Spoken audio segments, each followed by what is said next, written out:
The wrestling world over the past few decades has been changing. From what started as two men grappling, has evolved over the course of time to tag team, street fight, ladder matches, table matches, and even the Kennel from Hell match. While many different types of matches and stipulation have been hits over the years, many just flat out sucked and were painful to watch. With that being said, here are 10 most outrageous match stipulations in WWE history. Starting out this list are the infamously atrocious on a pole matches. There are a lot of possibilities in this match, but the pole being in one corner was simply pathetic. The ring has no less than 4 corners, and the company is trying to make us believe that one wrestler can't simply knock his opponent to one corner and grab the item from the other. Also, some of the items on a pole have just been flat out stupid, like the Viagra on a pole match. The goal of the Tuxedo Match is simple: undress your opponent. That's it. No chairs or tables or even wrestling for that matter, just one man trying to strip another man in front of a live crowd. The Tuxedo Match is often regarded as one of the most boring matches of all time, and thankfully has only been used a handful of times. Up next is the match that somehow has the current COO of WWE Triple H as one of its alumni.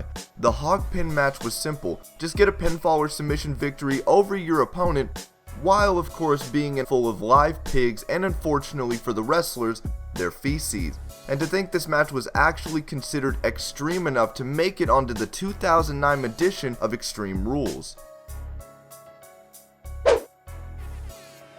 Next up is the always dull kiss my ass match.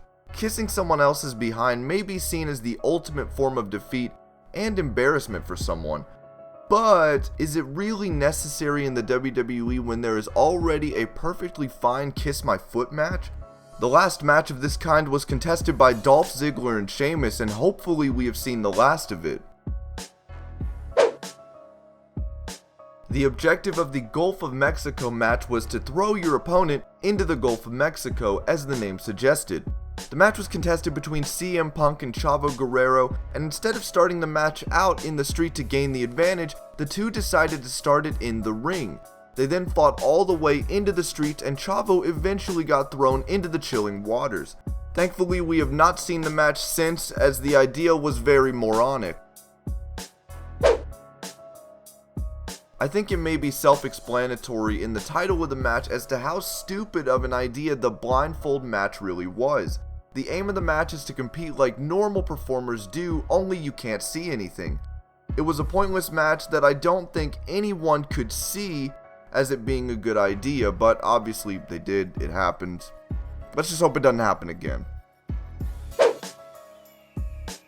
Another match where there is practically no wrestling for most of the encounter is the stretcher match, where the aim is for one man to push another man on a stretcher past a certain line on the entrance ramp.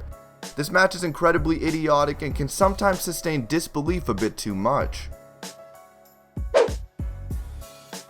Here is something innovative for a wrestling match. The loser of the crybaby match is placed in a diaper, complete with a bottle and everything.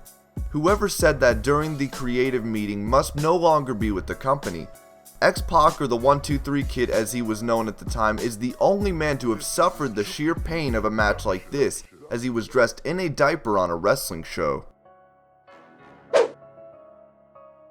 With the insane popularity of the UFC at the time, Vince McMahon had an idea to bring that to wrestling.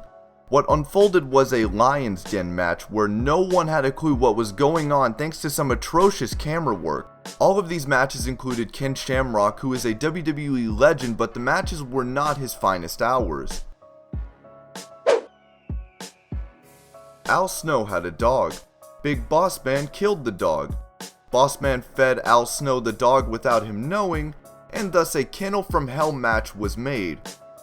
Honestly, what the hell? The whole Kennel from Hell match concept was stupid to begin with, as the company really should have thought about what would have happened if you let uninterested dogs on live TV. It is a true stain in the Attitude Era and a tale of wrestling folklore as the worst stipulation ever.